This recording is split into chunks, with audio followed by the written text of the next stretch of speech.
मनुष्य के शरीर में 72,000 नाड़ियों का होना माना जाता है। ऐसा माना जाता है कि इस मानव शरीर में 72,000 नाड़ियाँ पाई जाती हैं। बहुत से ग्रंथों में असंख्य नाड़ियों का भी जिक्र आता है। जब संख्या बहुत अधिक हो तो उसकी महत्ता को दर्शाने के लिए भी असंख्य कह दिया जाता है। अतः यह कोई ऐसा विरोधाभास नहीं है। इन नाड़ियों में 15 प्राणवाहक नाड़ियों को प्रमुख माना गया है। इन 15 नाड़ियों को क्रमशः सुषुम्ना, इड़ा, पिंगला, गांधारी, हस्तजिह्वा, पूषा, यशस्विनी, शूरा, कुहू, सरस्वती, वारुणी, अलम्बुदा, विद्युदारी, चित्रा और शंखिनी नाम से जाना जाता है। इन 15 से भी पहली 3 सुषुम्ना, इड़ा, पिंगला का विशेष महत्व है।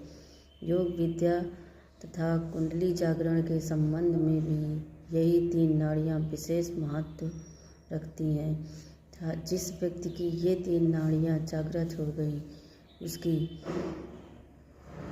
सारी शक्तियाँ जागृत हो जाती हैं और वो अपने लक्ष्य को बहुत ही जल्दी हासिल कर सकता है।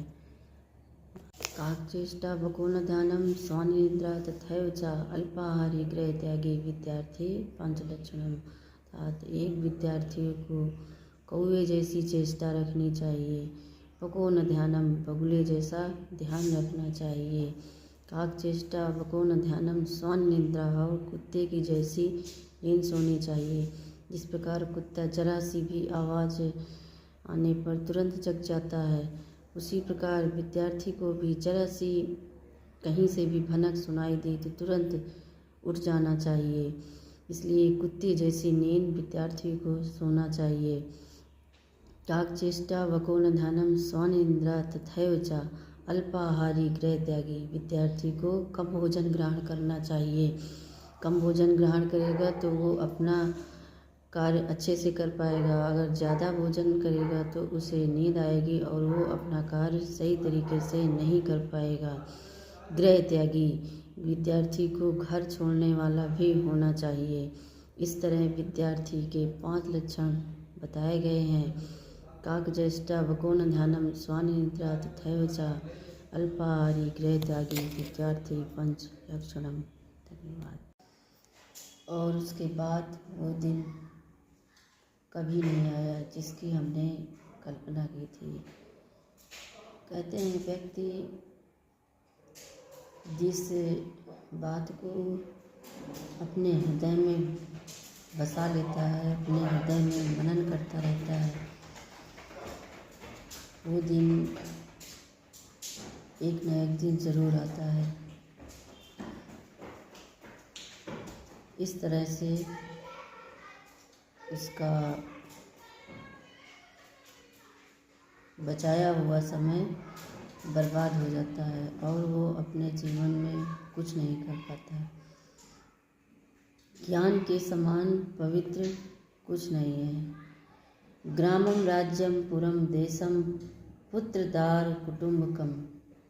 ग्रामं राज्यं पुरं देशं पुत्रदार कुटुम्बकं सर्वमेतत् परित्यज्य ग्राह्यमेतं मृगेच्छणे। अर्थात हे मृगनयनी, हे पार्वती, ग्राम, राज्य, नगर, देश, पुत्र, स्त्री और कुटुंब आदि सबको छोड़कर, प्राथमिकता न देकर इस रहस्यमय अत्यंत गुप्त नर उत्कृष्ट योग विद्या ज्ञान को ग्रहण करना चाहिए। अर्थात इस योग को कभी नहीं छोड़ना चाहिए। योग करने से अनेक अनेक लाभ प्राप्त होते हैं। किमे भिरन स्थिर देवी स्थिरम परमिदं धनम।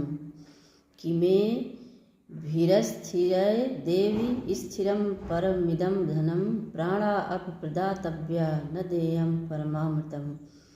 क्योंकि हे देवी, राज्य, ग्राम आदि उक्त पदार्थ तो अस्थिर है, सदा मनुष्य के साथ नहीं रह सकते। अतः समस्त विपत्तियों को दूर करने वाले अक्षय व स्थिर ज्ञान का ही सब उपायों से संग्रह करना चाहिए और इस परम उत्कृष्ट ज्ञान को प्राप्त करने का हर संभव प्रयास करते रहना चाहिए। ज्ञान ही चित्त व मस्तिष्क में प्रकाश करता है। तब से संस्कार व जन्मांतरों के मन एवं आत्मा पर चढ़ा हुआ मैल, चढ़ा हुआ पर्दा हट जाता है और सब कुछ साफ साफ दिखाई देने लगता है। वैसे तो कहने को बहुत कुछ कहा जा सकता है, ज्ञान ही सर्वोपरि है, ज्ञान से बड़ा कुछ भी नहीं है।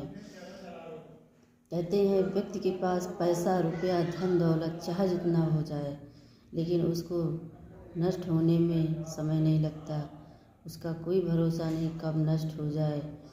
लेकिन ज्ञान ऐसी चीज़ है जिसको लेकर व्यक्ति कहीं भी, किसी भी राज्य में, कहीं भी, पूरे विश्व में कहीं भी जाकर अपना स्थान बना सकता है, वो अपने लक्ष्य को हासिल कर सकता है। इसी के साथ दोस्तों